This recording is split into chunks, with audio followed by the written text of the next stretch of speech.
Look at that train go. That's pretty freaking fast. Japan is well known for its mega speedy and super on-time railways. Japanese bullet trains, called Shinkansen, can go from Tokyo to Osaka in 2.5 hours at a cost of around 14,000 yen, which sounds like a lot but is only a little over $130. Compared to the UK, a journey of similar distance is 4 hours and costs nearly $200. Speaking of the UK, how are the trains doing there? Surely these two capitalist island monarchies who used to be naval powers and had empires should be comparable in their rail network ability. Oh, no, no, no, no.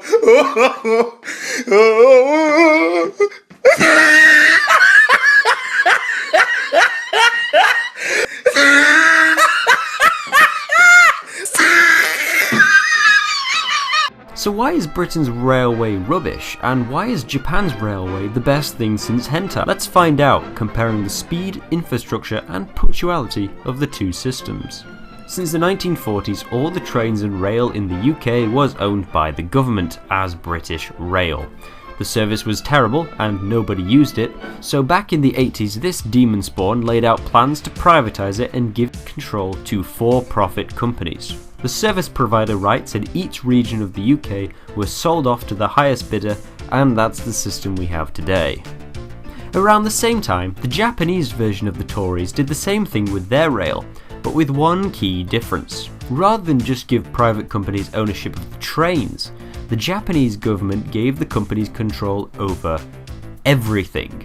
The trains, the rails, the signals, the stations, the ground the tracks are built on, and they didn't give each area to different companies. Intercity rail is almost universally run by one cluster of very similar and cooperating companies called the Japanese Railway Group, JR. So JR is a licensed monopoly that owns all of the rail infrastructure between cities and operates these lines entirely by themselves. Not only that, but JR owns the land surrounding the rail too. Originally this was so that they could expand and adjust the rail if needed, but in reality Japanese railways have been building on it and leasing it out. You can go to Japan and eat food in a restaurant owned by a train company, or live in a flat owned by a train company, or work in an office building owned by a train company. All the profits from these ventures get invested back into the railways, keeping the infrastructure funded without passing the burden too much onto passengers. This is a pretty smart idea because now Japan has uniformity nationwide, maintains the profit motive to keep improving the services, and doesn't cost the government a dime. Or yen. In the cities, the amount of private rail providers is greater, but each provider only operates a few lines used for commuting.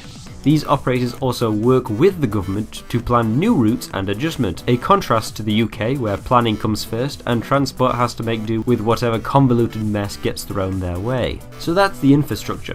But what makes them so fast? Bullet trains can reach a speed of 300 km per hour.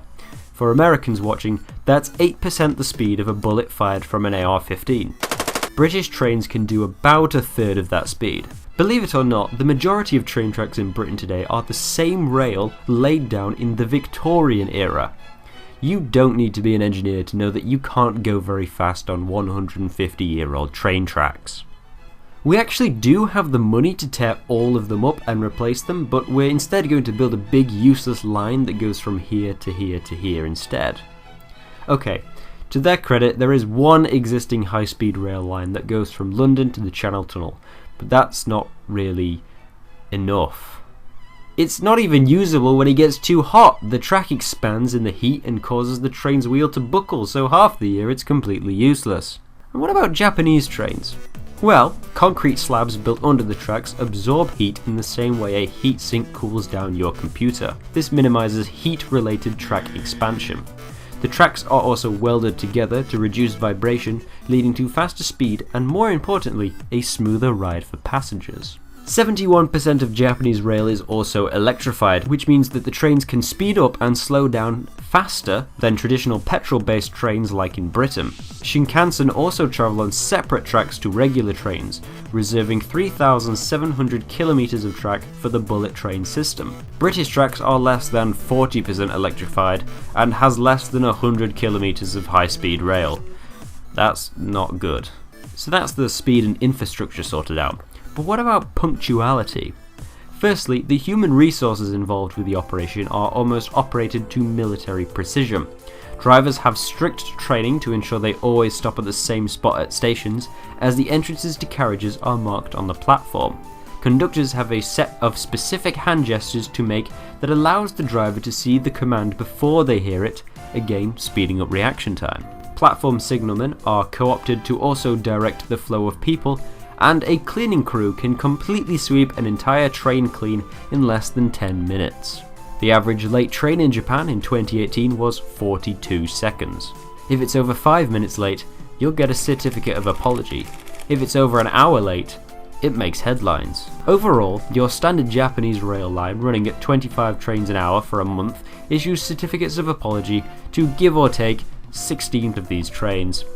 That's 0.8% of journeys, and even then 94% of these delays aren't even the fault of the rail company. Compare this with Great Britain, where barely 90% of trains are on time, and if it's late, you'll be lucky if you even get a partial refund.